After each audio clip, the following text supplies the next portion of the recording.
What's going on, everybody? Riley Welch, owner of 92Social. This is episode 2 of the podcast. Today, I have a special guest. It's funny, it's the first time speaking to him, Zoom, but I've talked to this guy over, I think, 2 years or something like that.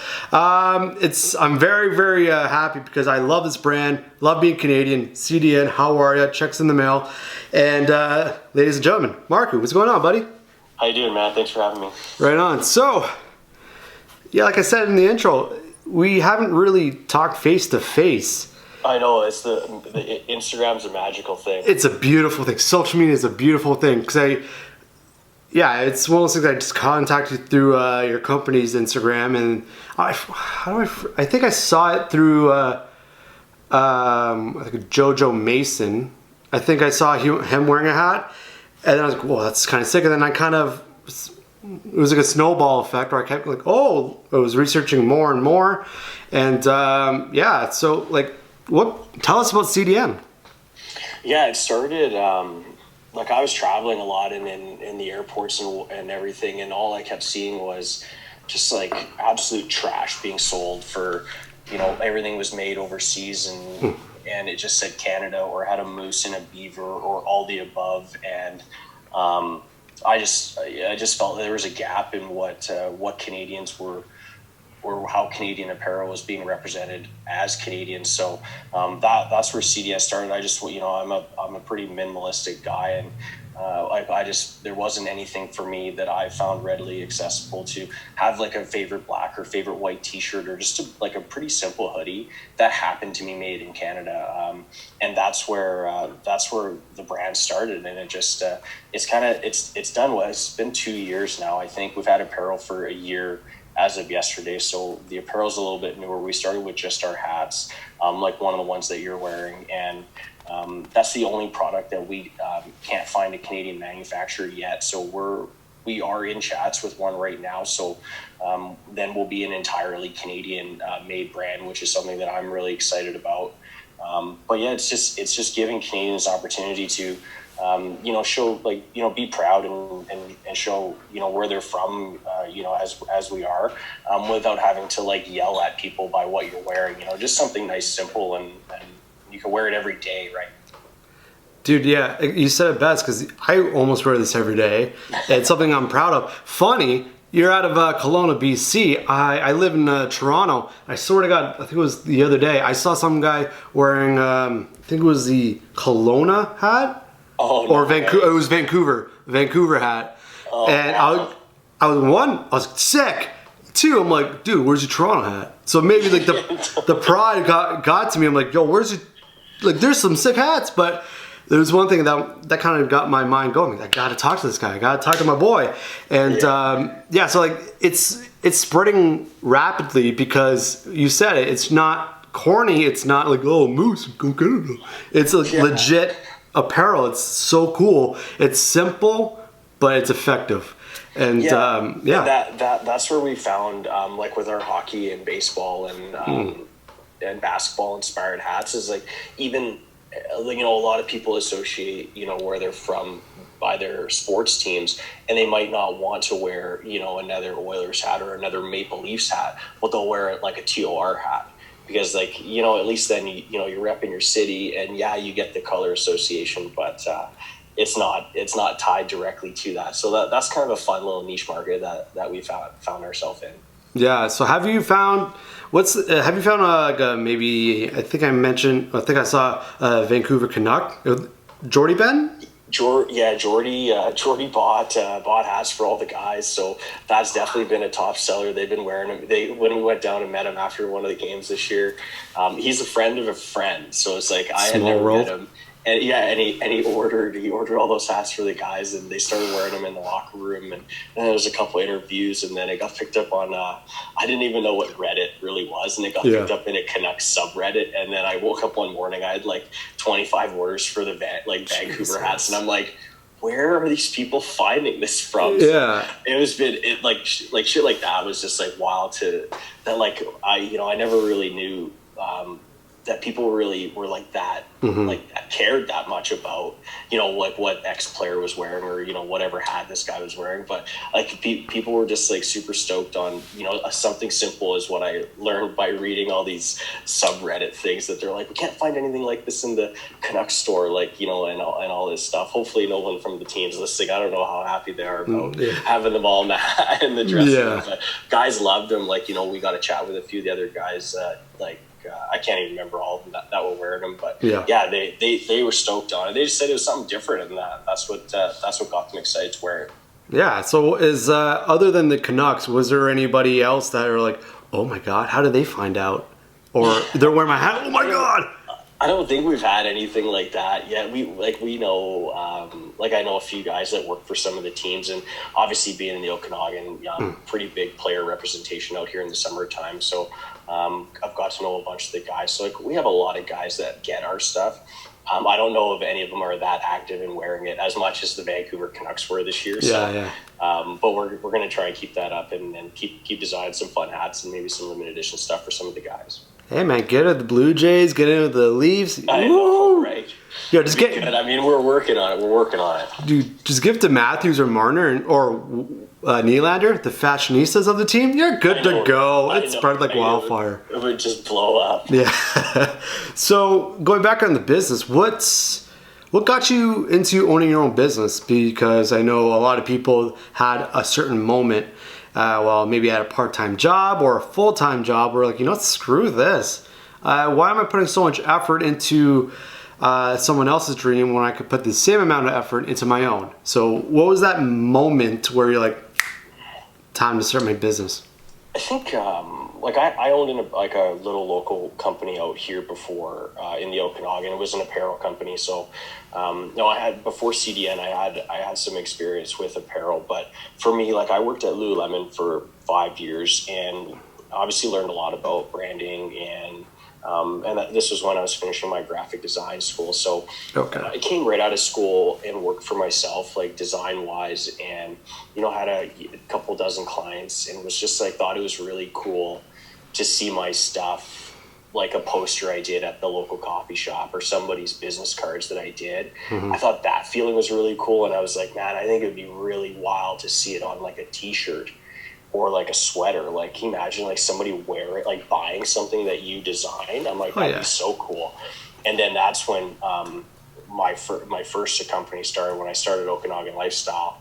And then that just took off. Like that just, like before we even had an online store, we were at Shea Weber and Cody Franzen's golf tournament, and like 40 NHL guys were wearing our stuff.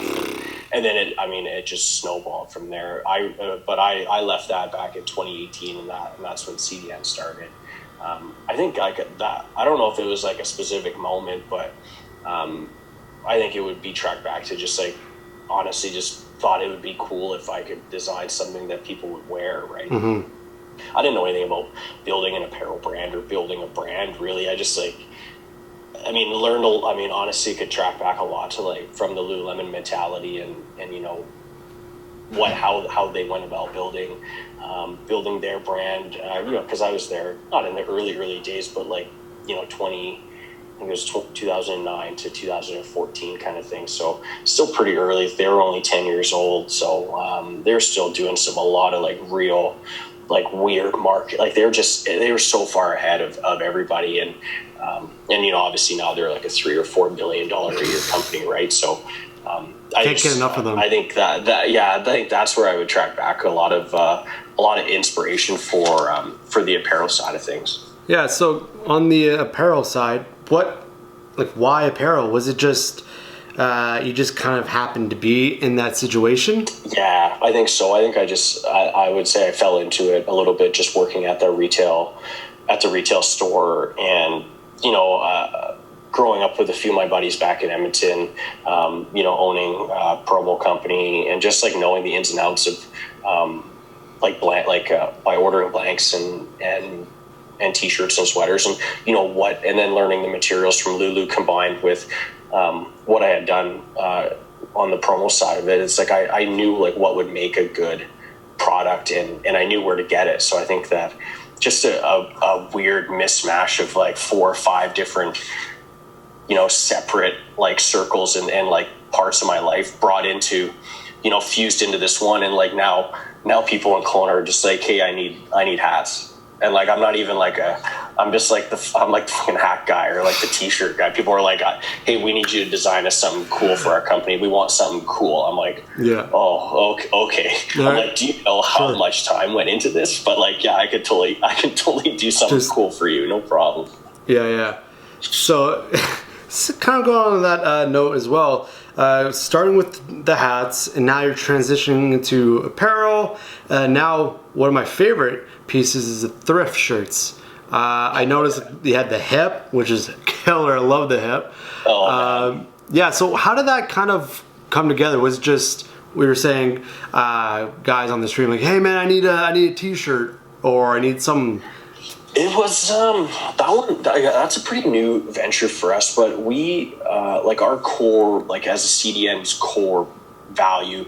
So like we've been putting out quite a bit of stuff to get our core collect. Like we live in the white, gray, black.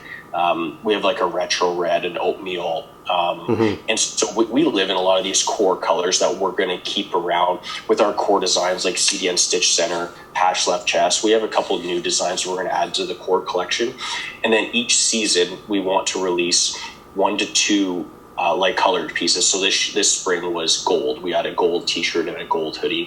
Fall will be last fall was forest green. This fall is maroon. In winter, we're working on some real top secret stuff, so I can't share that yet. But so it's like we're as a company, fundamentally, not only are we about like by ordering a t-shirt that's made in Canada, you're cutting down so much on the environment because you're not shipping it overseas. You're not doing this. Like a lot of it's all made in Canada. Yeah. So we're going against that. 20 to 30 new pieces per year.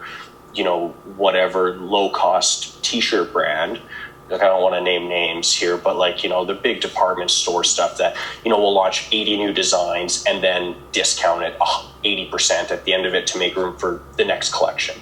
So like that's fast fashion. And we aren't that. This isn't a discount brand. We rarely ever have sales. Our stuff isn't designed in these bright, like graphic t-shirt things that are all of a sudden, come 2021, it's out of style. It's still in style, and we're working towards, the slow fashion. Slow Canadian fashion is my one thing that I'm really trying to push as a company, and as myself. Like I'm wearing a thrifted like Nike t-shirt from Value Village, but the thrifted stuff came from, not everybody wants a minimal design like our brand is, right? Like right now, not everybody wants that. Some people want a little bit louder stuff, and then we're just, we like Chloe and I, my girlfriend, we love thrifting, and it's just like, well, we're there, and we thought it would be a real cool add-on to the brand, and like the Christ. So then we found these really weird Canadian t-shirts, and I'm like, well, fuck, like there's a lot of thrift stores and thrifted fashion is in. So it's like, well, I had to have a criteria. It's like it has to be made in Canada, has to feature like a Canadian athlete or artist or singer, or it has to be just like a wildly Canadian design. And that's where the thrifted collection came from. So now we launch in collections of 12 pieces, and they're all themed like places or sports or music and whatever else. So, dude, yeah, wow, yeah, that's a great answer. Whew. Yeah, and the hip one, that one was like one of the best ones I ever found, and it found a new home, I think, in somewhere in northern Ontario. I can't remember where, but somebody just bought that a few weeks ago. Yeah, no, because I was scrolling, I'm like, ooh. Yeah, no, because that's one of my biggest regrets is not getting a hip shirt or going to see the hip. And when I saw that, I'm like, kind of like, ooh. Yeah, all right. It was good. Like we found such good stuff. I mean, we have some really fun stuff coming out in the next couple weeks too. So stay tuned. Yeah. Yes, stay tuned. How are you? Okay. So as a company, how did you transition, or how did you manage the COVID? Because a lot of businesses have been affected, but others haven't. Others are thriving off of this. Yeah, for us it was pretty much. I mean, we're an online business, so for us it was pretty much business as usual. We offered a discount for about a month because it felt weird. Like, you know, everyone's getting laid off work, and, you know, but at the same time they were wanting to support local. So we did a discount for a bit, which is rare for us. We don't do that very often. The biggest challenge that we had is that it was right around all of our spring deliveries, and we onboarded 5 new retail partners. So, luckily none of them dropped our order. Everybody stuck with it, and they all transitioned to online. But that was the only challenge, was just working with them on, you know, extending payment period and helping them get online, and if they needed any of our photos, and just trying to get stuff to them, get any sort of asset that can help them sell, you know, the CDN product to their customer. And, you know, like we were chatting at the start, it's a lot of companies, you know, when they're an online store, they want to dominate their online presence. And every retailer asked us, they reached out and they're like, hey, is it okay if we put your stuff on our site? Like, we're just trying everything. And it's like, this is like a global pandemic time. And it was just so encouraging to hear that from your retail partners, because like we are in this together, and I need them to be just as successful as they need me to be successful to draw it in. And it was a real, you know, humbling ask from them. And it made me so sure in the decision to know that, like, we're a team, and I've picked some really great local partners to work with. Yeah, no, again, it's all about building the community. A lot of people 100%. In Toronto, when I partnered with a co-working space, like I mentioned before, and their agency, and people ask me, who's your competition? Who you going up against? But for me, I see it as a community.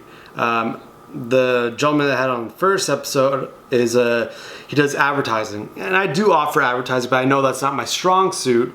So I know that maybe in a time like this, if I have an opportunity, I can share that with him. So for me, knowing that there's no bad karma, and totally helping everyone out.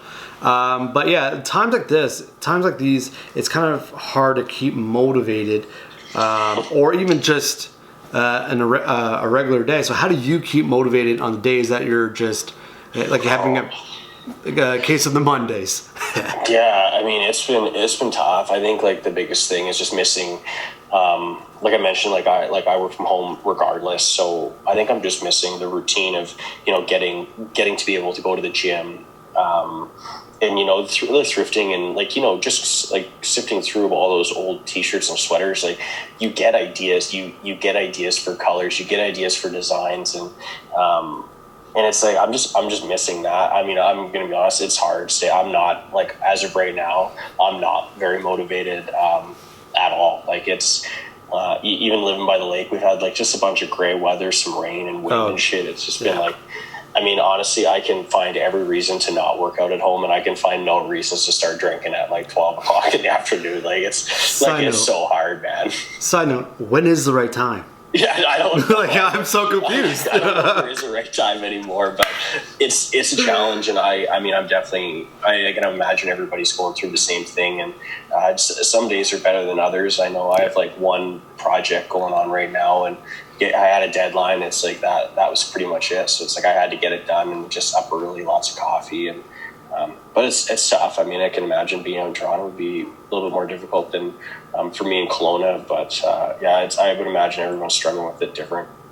Yeah, it's case in point. I have to talk to a few people that are losing clients, and they don't know what to do. And for me, to be productive, to keep motivating, I have to be busy. I have to have a lot of things going, so I get things rolling. It works for me. And it's on one note, it's frustrating, but the other note, you have to think. I'm telling people this: change your mindset into now is a perfect time to brainstorm or re-strategize your brand, or even start a new company. Side note, I might do that soon. I don't know. Just saying, that's under the table. But yeah, so it's hard to find motivation. Like we mentioned before, first week or so, I didn't know what to do. I was so lost. I didn't know, like, how can I pitch clients? How can I do this, do that? But it's all about perspective. It's all about having time to reflect, but also be, okay, I'm done. What's the next step?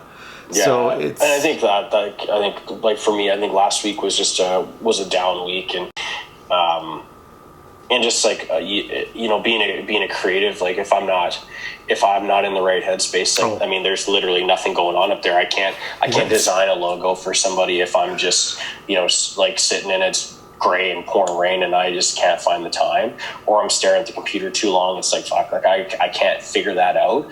So I think for me, last week was definitely a tough one.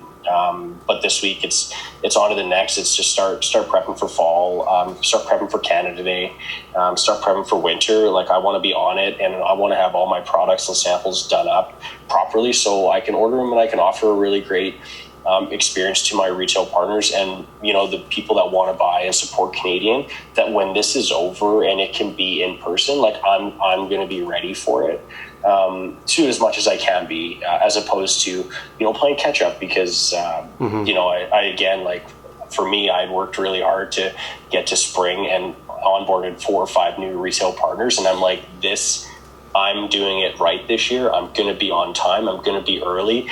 And then, I mean, literally like after the first 2 deliveries, it was like shut down. And I'm like, God damn. Buddy. Yeah, it's hard because you mentioned it. Everyone that I talked to, I'm sure you did too, is there's like they're so close to hitting their stride, and it's hard, and you kind of get sideswiped. But it's, again, after you're reflecting, you gotta start that engine back up again and try to get that creativity flowing. Yeah. And again, you said it, the creative field. If you have nothing going, you got nothing going. Yeah, and there's nothing you can do about it, right? It's like it's not there. And I mean, also it's a global pandemic, so it's like you don't have to force yourself to be the most productive. Like, you know, this is something that, I mean, I would imagine is a once in a lifetime thing for us. God, I hope so. And it's like you can't put the type of pressure on yourself to be, you know, pick up new hobbies or start this or do that. It's like, you know, you're allowed to have bad days or a bad week. And it's like, you know, just don't let it be 2 bad weeks, you know, and then, cause then it can get into, you know, something a little bit more serious. Right. So, it's just trying to, you know, one thing at a time, right? As just cliche as that is. It is. So, how do you get the creativity flowing? Maybe take aside this global pandemic, normal day, what do you do? What's your first thing you do? Gym, for sure. Yeah. That would be if I'm struggling, that would be the first thing I'd go to. We go to a gym in Kelowna, Rec Fitness, and it's just like, I mean, we live like 15 minutes out of town, so for us, it's a 15-minute drive down like beside the lake, get to go to an hour workout class, just get killed, and come back, and it's like you can go in and having the worst day, and you come out and you're just like, you know, you're fired up. And if not for that, you know, anything else, like it really shakes it out. It like shakes every cobweb out of your brain, for me anyway. Other than that, in the summertime, down by the beach, lake, go jump in, you know, anything like that, just to lay out on the beach or in the sun or something, and not be on a computer is always a big one. Oh, for sure, because everyone will know now that, because they're all on laptops, they're all talking like what we're doing right now, and you find yourself at the end of the week more drained than you were when you go to the office, because going to the office, you're waking up, driving, you're talking to people, but now you're waking up and you're at your office. I know, so, right here, right away. Yeah, so that can kill the creativity just like that. So, like you mentioned, you worked at Lululemon, you have other companies, now CDN. So throughout those years, is there a few key learning moments that you been a part of? So many. So, I mean, yeah, it was like a lot of things I learned about, like printing, like with apparel specifically, like printing, you know, lead times, just like, and you no matter how prepared you try and be, like there's always something like a wrench gets thrown in. But I think just a lot of little things for me, just learning, you know, how and where is going to be a successful way to market a product, what makes a good piece of apparel. And who you market it to, I think, is very important. I mean, I don't know how many of them I could go to. I've had so many bad, like so many just shit the bed moments too. So it's like, I don't even know. It could be a whole other episode just to talk about that. Part 2. Yeah, totally.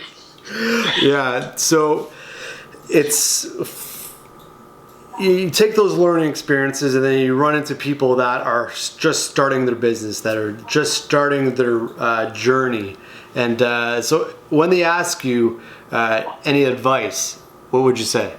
Oh my God, just be embrace failure like a lot, because it's never going to go the way you think. And I think that would be like one, and then like a 1A would be like what you specifically might like or want might not be what your target demo wants. So learn your consumer, know your audience, and market to that versus what you personally, maybe not believe, but like for me, it would be my personal style.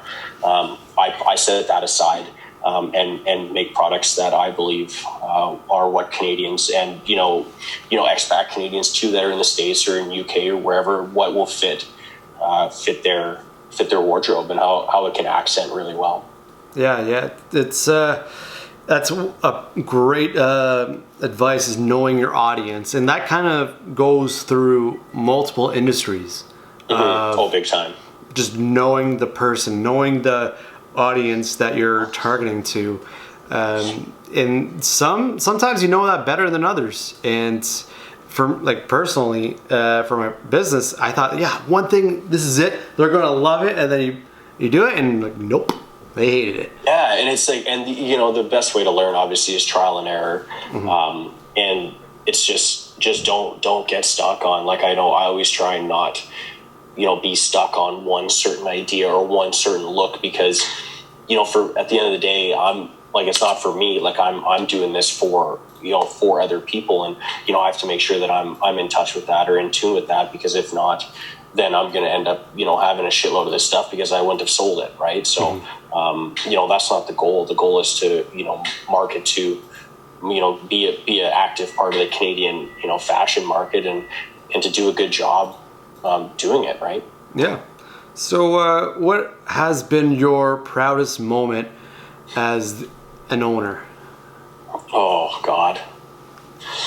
I mean, it's always like, it's hard to like pick one. Like, for me, like I have like the outward facing, proudest moment would be, anytime you see somebody really, not like fame, but somebody really cool wearing your stuff. Like the Vancouver Canucks stuff was really cool. We just launched a collaboration with Jillian Harris.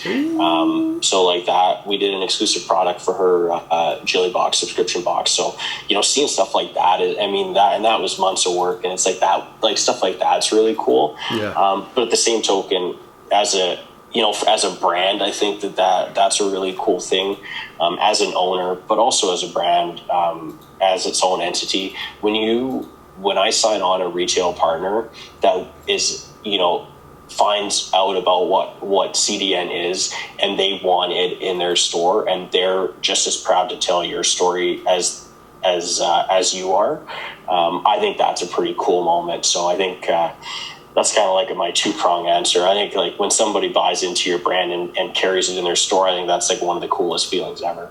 Yeah, right on. Yeah, it seems pretty cool of having that idea that was in your head, then that motion of that time and effort that you put into it, and then it pays off by other people loving it, by other people wearing your ideas, which is so cool.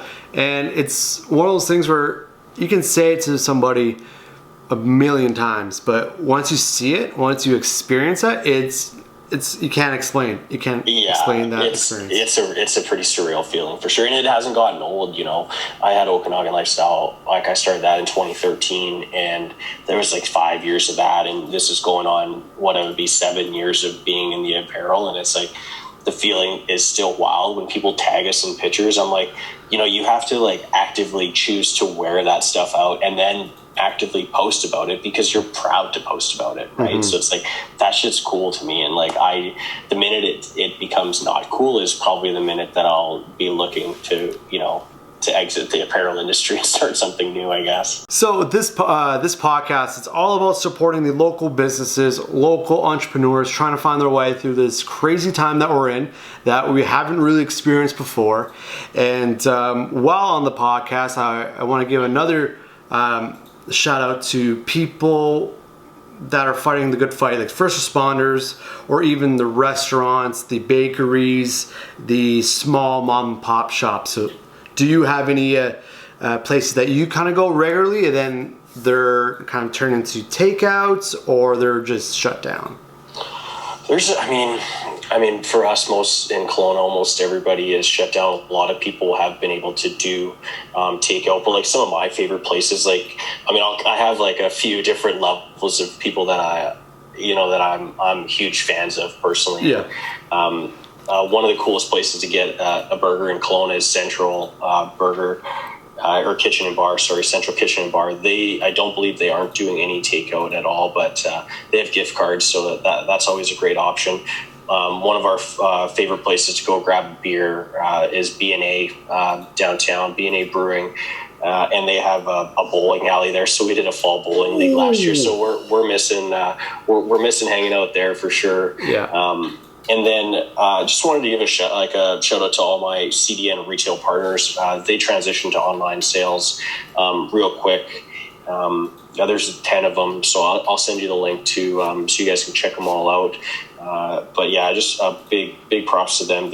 I even had a brand new store that was supposed to open April something, and she couldn't even open her store, but she launched online and in Kamloops, and it's just been wild. People are loving it. So kind of a weird opening story for her, but that'll be really cool. And then the team that shoots our website photos now, 1P Creative, they've been doing this fun thing on their Instagram. You could check it out. They started last week, called Adsolation. So each day they pick a brand or pick a story and do they have one day to cut it, and they do these funny ads for these brands just at random. So I'll send all those accounts over free to post, but they've done an awesome job, and they're great to work with. So I'm huge fans of theirs. So I think I could literally go on forever, but you can also check out our CDN Instagram grid.